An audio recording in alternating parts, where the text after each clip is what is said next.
Olá pessoal, tudo bem? Aqui é o Mike. Pessoal, no vídeo anterior que eu trouxe para o YouTube, referente à padronização de modelos semânticos, né? Então, centralizar, né, todos os dados em um modelo semântico, medidas DAX, relacionamentos, e está desenvolvendo vários relatórios consumindo desse mesmo modelo semântico, essa padronização, esse modelo organizacional, por assim dizer. Eu tive um comentário do Fernando. Primeiramente, ele agradeceu pelo conteúdo e depois ele colocou: em um próximo vídeo seria muito interessante se você pudesse explorar como combinar esses dados semânticos com dados locais, que também poderia ser um SQL Server, um Oracle, outro banco de dados. Muitas vezes precisamos importar novas tabelas e isso altera bastante os visuais e a forma de modelar. Então seria ótimo ver como integrar tudo isso na prática e até mesmo a possibilidade de utilizar mais de um modelo semântico seria incrível. Então, a ideia do vídeo de hoje é demonstrar um pouco o que a gente consegue estar trabalhando quando a gente está conectado já em um modelo semântico. Eh, Posso dizer que esse vídeo vai ser uma parte 2, uma continuação daquele vídeo anterior. Então, aqui realmente, né, é demonstrar um pouquinho se a gente consegue estar conectando mais de um modelo em mais de um modelo semântico, se a gente consegue estar mesclando com fontes locais, se tem riscos da gente estar fazendo isso, o que pode impactar. Então, a ideia é demonstrar um pouquinho como que tudo isso funciona, como que tudo isso se conecta. Então, vamos lá. Basicamente, aqui eu tinha o workspace do outro vídeo, então foi desenvolvido um modelo semântico vendas, o nome que eu dei, e foi desenvolvido dois relatórios que basicamente, né, consomem os dados deste modelo semântico aqui. Até se trocar aqui a forma de linhagem, né, Lineage View, ele mostra então esses relatórios basicamente consumindo daquele modelo ali. Eu vou abrir um Power BI do zero e nós vamos conectar novamente em um modelo semântico e na sequência vamos dar continuidade aqui. Primeira coisa que eu vou fazer é utilizar aqui o ícone atalho rápido do OneLake Catalog, conectar num modelo semântico do Power BI e vou conectar naquele modelo semântico vendas. Eu tenho que estar com as minhas credenciais do Workspace correto, logado, com acesso ao Workspace, padrão, né? Aqui o Power BI basicamente já trouxe para mim quais as tabelas que estão dentro desse modelo semântico, que eu demonstrei um pouquinho no vídeo, naquele outro vídeo também. Aqui eu tenho quais são as tabelas. Se a gente passar o mouse, estamos conectando, né, do tipo SQL Server, Analysis Services, Database. É o tipo de conexão por padrão quando a gente utiliza, né, conecta em modelos semânticos. E o nome do modelo semântico aqui. Voltando para a tela inicial, rapidamente demonstrar para vocês aqui em Transform Data, Data Source Settings, o que nós temos aqui. Basicamente, a gente só tem a opção de trocar a fonte de dados, né? Então, eu estou conectado em um modelo semântico, eu vou alterar, passando a conectar em outro modelo. Basicamente, é isso aqui que a gente tem. E no rodapé, temos então que a nossa conexão é do tipo Live Connection, né, em um modelo semântico, e o nome do modelo é o modelo semântico vendas, né, que está no Workspace gravação e YouTube. Basicamente aqui é isto. Eu vou copiar rapidamente aqui alguns visuais de um backup que eu tenho aqui. Ele já vai ficar funcionando basicamente, porque é basicamente a mesma fonte de informação. Eu vou só jogar aqui bem rapidamente um cinza. Ok. Não vou formatar o gráfico de card, nada disso, que não é a ideia do vídeo aqui. Basicamente, se eu faço qualquer filtro aqui de período, ele funciona, região, mesma coisa. Na abinha Model View, então, igual a gente já viu, aqui está as nossas tabelas, né, que pertencem ao modelo de dados que a gente conectou. Se eu tentar aqui renomear qualquer coluna, qualquer tabela ou mesmo coluna, o Power BI não possibilita, porque estamos conectados no método Live Connect. né? Live Connection. A gente basicamente só consome os dados e não altera nada. Esse é aquele cenário que, se eu salvar esse relatório e publicar, basicamente, deixa eu voltar aqui no Workspace, eu vou ter apenas o relatório, e esse relatório não tem um modelo semântico, porque ele bebe daquele outro modelo. Mesma coisa que a gente fez na aula anterior. O que eu vou estar fazendo basicamente agora? Eu vou tentar conectar em um outro modelo semântico. Já poderia ser uma outra fonte de dados, um Excel, outro banco de dados. Nesse momento eu vou tentar conectar em outro modelo semântico. Vamos ver o que acontece. O Power BI já traz um alerta, né, que uma conexão do tipo Direct Query é necessária. Então nós vamos estar parando de trabalhar com Live Connect e vamos estar começando a utilizar Direct Query, né? O que isso muda na prática? A gente vai estar conectado da mesma forma no modelo semântico. Todo filtro, toda a interação que a gente fizer nos visuais, ela vai acontecer da mesma forma, né? O que muda aqui é que esse relatório agora ele passa a ter um modelo semântico próprio dentro dele mesmo. Não vamos estar importando os dados para dentro desse modelo semântico, é meio que só uma ponte, mas ainda assim esse relatório passa a ter agora um modelo semântico, né? Não é mais só uma conexão igual era antes. Ok, né? Ele está falando para mim que precisa de um modelo local, eu vou confirmar. Ele já me pergunta quais tabelas, né, desse modelo aqui eu estou querendo trazer para dentro, né, agora desse modelo novo. Eu quero todas elas, é a mesma coisa que eu já tinha aqui. Então, ele mostrou rapidamente ali Direct Query. E agora eu vou conectar em outro modelo semântico. Então, eu vou conectar, por exemplo, no relatório Marketing. Eu vou dar um Connect. Ok. Esse modelo, né, do marketing, ele é basicamente a mesma estrutura daquele modelo que foi unificado no outro vídeo. Então são as mesmas tabelas, as mesmas medidas, a diferença é que lá tinha 3 relatórios com o mesmo modelo de dados idêntico e foi centralizado tudo em um só. Eu não deletei ainda do Workspace, então por isso que ele trouxe aqui para mim. Bom, que eu já posso utilizar agora. Eu vou selecionar aqui desse relatório marketing apenas a pastinha medidas e a minha fato venda. As demais tabelas eu não quero, porque essas demais tabelas eu já tenho nesse primeiro modelo que eu conectei. Vamos partir desse ponto aqui. Então eu quero apenas essas duas tabelas aqui. Eu vou confirmar. O Power BI vai dar um alerta de potencial risco, né? Ok, como estamos trabalhando com outras fontes, né, de informação. E aqui ele já trouxe um ponto muito interessante. Automaticamente, né, nomes duplicados foram consertados. O que o Power BI faz aqui nesse ponto? Rapidamente, eu vou clicar aqui em Open Settings, que a gente tinha aberto antes, só para demonstrar para vocês que agora sim nós já temos conexões do tipo Direct Query, Analysis Services, e ele traz basicamente aqui para nós agora o nome dos modelos. Então, relatório, marketing e o modelo semântico vendas, que é o primeiro que a gente tinha conectado, né? Então, novamente, já comprova que estamos agora trabalhando com Direct Query. Eu vou fechar isso aqui. Voltando àquele alerta de colunas renomeadas, né? O que o Power BI então fez aqui? Ele renomeou a pasta medidas, né? A nova pasta medidas para medidas 2. E a fato venda, ele renomeou a outra agora para fato venda 2. No cenário real, você não vai conectar em outro modelo que tem o mesmo nome de tabela. Não deveria, né? Mas se caso acontecer, o Power BI ele já renomeia automaticamente essas tabelas, né? Mas carrega para dentro, né, desse novo modelo aqui.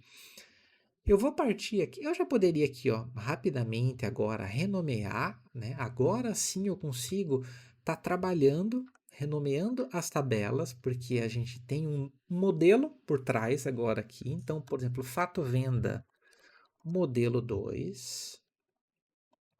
É só um exemplo, né? O ideal era termos nomes mais claros, mais corretos. E as medidas aqui, medidas, por exemplo, modelo 2 também. Beleza. Indo agora para Model View, para os relacionamentos, o que podemos bater o olho aqui e ver? É, Tínhamos o que já era presente antes, então todas as tabelas aqui relacionadas daquele primeiro modelo semântico. E temos uma barrinha, um azul claro, em cima de cada uma daquelas tabelas. Carregamos agora uma nova pasta de medidas e uma nova fato. O que ele traz para nós? Um azul mais escuro. Então, já destacando que essas duas tabelas, elas são de um outro modelo semântico. Se eu conectar em um terceiro modelo semântico, é possível conectar num terceiro, quarto modelo semântico, o Power BI ia deixar essas barrinhas laranjada, um rosinha, e por aí vai, ele vai trocando as cores conforme mais informação que a gente vem trazendo aqui para dentro. Não sei qual que é o limite, se chega em um certo momento ele começa a repetir as cores, porque até onde eu testei 4 ou 5 cores, ele foi trocando corretamente. Mais que isso, né? Até já começa a virar uma bola de neve, por assim dizer. Voltando então aqui, pessoal, eu vou duplicar este visual que eu tinha consumindo os dados aqui, basicamente, da Fato Venda, perdão, da DIN Vendedor, e utilizando as medidas do primeiro modelo semântico. Esse aqui que eu dupliquei, eu vou estar removendo as medidas aqui. Eu poderia estar utilizando as medidas dessa pasta Medidas Modelo 2, até para comprovar que realmente elas estão lendo aqui do modelo 2, eu vou adicionar as próprias colunas aqui da tabela. Não é o ideal é utilizar medidas DAX, mas só para a gente ver o que o Power BI fez. Repetiu o mesmo valor de venda e a mesma quantidade para todos os registros. Por que ele fez isso? Porque estamos descendo o drill ao nível de região e nível de vendedor. Não relacionamos essas tabelas, então ainda o Power BI não sabe o que está acontecendo aqui. Rapidamente, vamos então relacionar aqui as tabelas. Então, deixa eu jogar tudo aqui para cima. Fato venda que já existia, a nova fato venda aqui. Vamos relacionar então aqui vendedor com SK, relacionamento de muitos para um relacionamento single, única direção. Eu quero relacionar também produto SK com produto SK. Eu quero relacionar data venda SK com data SK. E por fim também o cliente.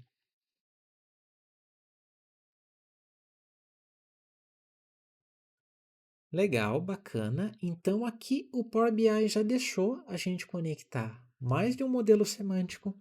Conseguimos fazer os relacionamentos, então trouxemos do modelo 2 apenas a tabela fato e relacionamos com as dimensões do primeiro modelo.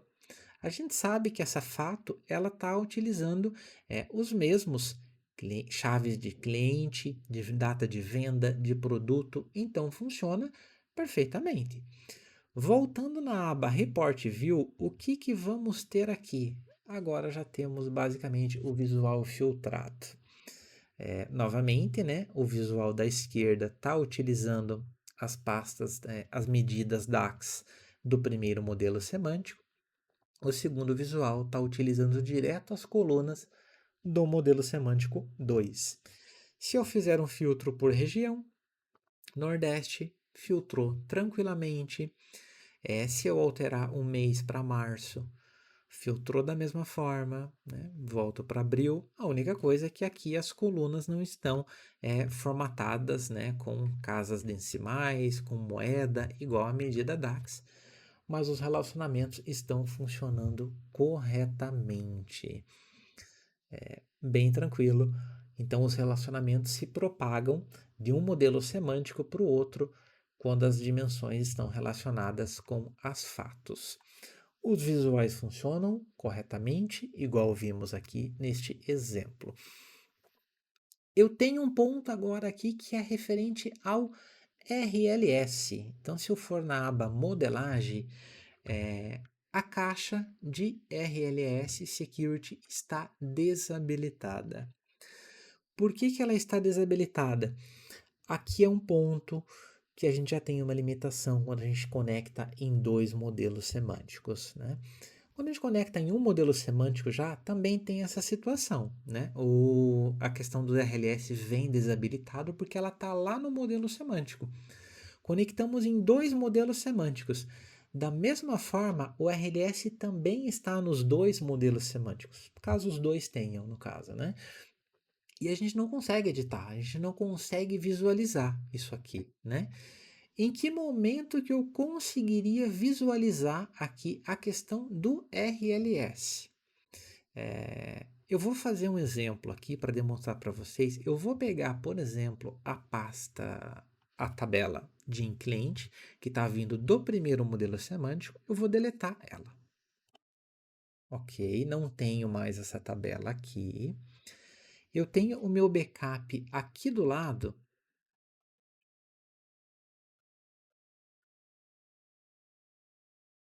O meu backup aqui, eu vou pegar a pasta, não é de cliente, é de cliente, então ela está conectando em um SQL Server.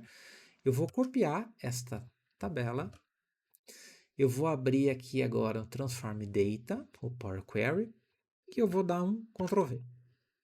Funcionou, Power Query para Power Query, padrão, e eu vou fechar e aplicar. O que fizemos nesse momento, pessoal? Trouxemos para dentro aqui agora uma tabela, passar o mouse aqui, no modo import, né? A de cliente no modo import. Ela não está relacionada com nada, então rapidamente vamos relacionar aqui cliente SK com cliente SK e a outra fato do segundo modelo semântico também com esta tabela que está vindo de um banco de dados. Então, agora aqui uma tabela local no modo import. Então, até o momento, a gente já tem dois modelos semânticos dentro desse Power BI, desse arquivo, e temos agora também uma tabela que vem do banco de dados. Então, a gente está, teoricamente, com três fontes de informação. Aqui, a partir do momento que nós conectamos dois modelos semânticos, a gente já passou a trabalhar com o que a Microsoft chama de Composite Model, né? Que é modelo composto, né? Muita gente acaba pensando que o modelo composto ele é só quando a gente está trabalhando em import e direct query, mas não. A partir do momento que a gente já está trabalhando com duas conexões direct query, seja dois modelos semânticos, a gente já está trabalhando com um modelo composto também. Então aqui temos esta tabela no modo import. Que agora também está relacionada. Se eu voltar lá para a tela inicial, tá normal, funcionando como já estava antes aqui. E agora foi habilitado aqui em cima a questão do RLS. Por que que agora foi habilitado? Eu vou clicar aqui em gerenciar roles. Eu quero uma nova regra, por exemplo, porque agora nós temos uma tabela física no modelo, por assim dizer. Nós temos uma tabela no método import, que é isso que o Power BI necessita para a questão do RLS. Então agora eu poderia aqui dar um nome RLS cliente, por exemplo, né, para minha regra. Eu posso vir aqui adicionar uma nova regra que eu quero que a coluna e-mail, né, ela seja igual a. Eu vou trocar aqui para o método de DAX, DAX Editor, né? E eu quero aqui a user principal name, que basicamente pega o e-mail do usuário que está acessando, né? Isso para a questão quando está acessando via Power BI Web, né? Power BI Service. Ou eu poderia até também, se eu estou trabalhando com a questão do Power BI Embedded, embarcado, eu poderia estar utilizando até a username, que basicamente ele logou na aplicação, basicamente você manda o usuário em si, né, para quem está, para a API e tudo mais. Nesse caso, eu vou usar a própria user principal name. eu vou dar um save, ok, close, e eu vou testar este RLS aqui. Lembrando, pessoal, que temos aqui, então, a Jim Cliente filtrando a fato venda do primeiro modelo semântico. Eu tenho também filtrando a fato venda do segundo modelo semântico. Rapidamente, eu vou adicionar aqui um outro filtro na tela, que não vai ser mais o vendedor, vai ser, por exemplo, o cliente, o e-mail, né? Eu vou expandir aqui, o e-mail está meio que por ordem alfabética. Não, eu quero que a coluna e-mail seja ordenada pelo cliente ID, que eu quero filtrar aqui o cliente 8. Filtrei, né, pelo cliente 8. O que que acontece? Ambos os visuais e até mesmo os cards são filtrados. Então, novamente, os relacionamentos entre as tabelas estão funcionando. Mesmo agora que eu tenho uma tabela no modo import. Funciona normal.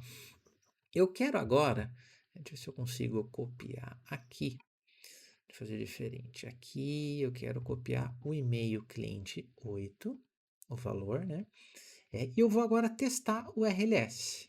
Eu quero ver como. Opa, vamos limpar primeiro aqui o filtro de cliente, está mostrando tudo. Ver como a minha regra de segurança é a RLS cliente.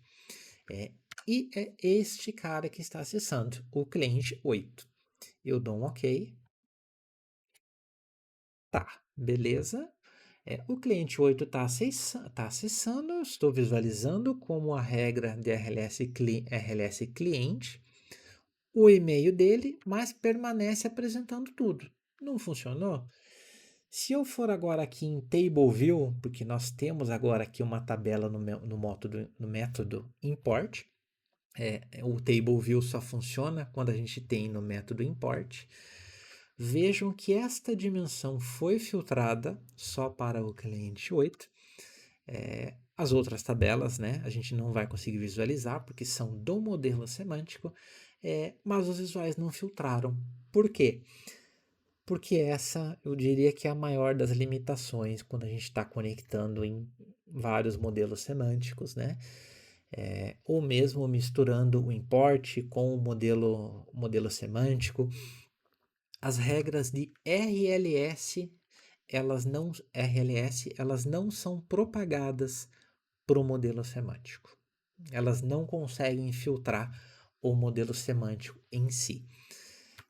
Então, sim, pessoal, a gente consegue estar trabalhando, conectando um relatório em vários modelos semânticos. Eu posso ter, por exemplo, eu posso estar conectando aqui para o meu relatório no modelo semântico no time de planejamento para trazer a fato de plano meta. Eu posso estar conectando no modelo semântico da logística para estar trazendo devoluções, embarque. Eu posso estar conectando num modelo semântico do marketing que tem as informações de vendas e está desenvolvendo um relatório com todas essas informações. Mas a partir do momento que a gente precisa de uma regra de segurança, um RLS, isso já não vai funcionar. Então é um ponto que a gente tem que ter muito cuidado.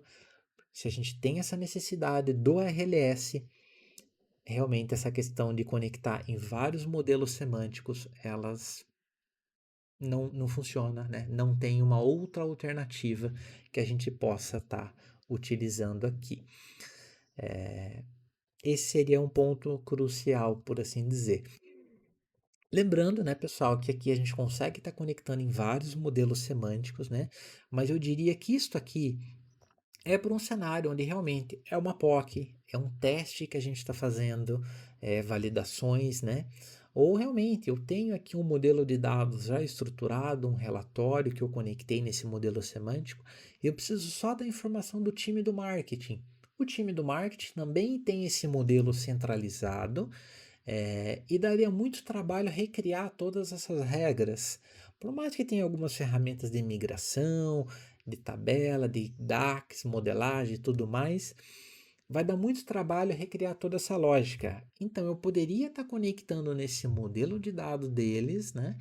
é para estar trazendo só essa informação do marketing que eu preciso, assim como da logística, igual eu exemplifiquei. É possível, mas isso é uma alternativa, pessoal. Não podemos levar isso como regra, como prática, né? O ideal realmente seria um modelo de dados centralizado, igual foi apresentado no outro vídeo, e ali dentro desse modelo, basicamente, a gente teria todas as tabelas fatos, todas as dimensões que eu preciso para aqueles relatórios, e esses relatórios bebem de um único modelo semântico, né? Esse seria o cenário ideal, o cenário perfeito para a gente estar trabalhando com o Power BI, né? Deixa eu ver se tem mais algum ponto para destacar para vocês. Eu acho que não, questão de limitação da RLS, comportamento esperado, né? Vimos então que os filtros, ok, eles se propagam, né, entre as tabelas, entre os modelos semânticos, mas o RLS em si, né, ele é realmente o ponto crucial aqui que acaba quebrando em muito a questão de segurança, né? Pessoal, nesse vídeo é isso. Espero que tenha sido útil para vocês, tenha esclarecido um pouquinho essa questão de conectar e trabalhar com vários modelos semânticos, de mesclar também um modo import, poderia ser um Excel, poderia ser um SharePoint, mas sempre aquele ponto, né, pessoal, aquele alerta, use com cuidado. Né, aqui a gente está falando, né, Power BI a gente fala de capacidade de premium, Microsoft Fabric, né? E tudo que a gente fizer, o Power BI deixa a gente fazer e ele cobra performance lá no final. Então, use com cuidado, use com cautela. Se esse vídeo foi interessante para você, foi útil, deixa um like, fazendo favor. E se conhecer alguém que também seja interessante esse vídeo, que vai ser de grande valia, que vai ser de ajuda, compartilhe com ele também, fazendo favor. Qualquer dúvida, qualquer sugestão, deixe nos comentários. Obrigado pela atenção. Um abraço.